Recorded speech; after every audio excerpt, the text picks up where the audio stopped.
So in this Google Finance tutorial video, I'll be showing you guys how to view the total liabilities of a company here on Google Finance. So once Google Finance is opened up, I want you to go ahead and select a company or a stock of your choice. So for this example, I'll just use Netflix right here because it's right in front of me. So I'll go ahead here and press on Netflix.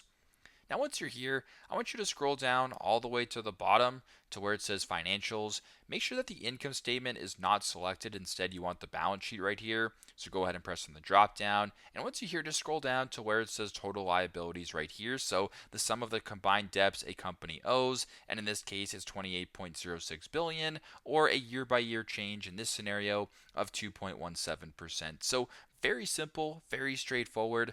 This is how to view or how to check the total liabilities of a company here on Google Finance. Thanks again for watching, and I hope this video helps.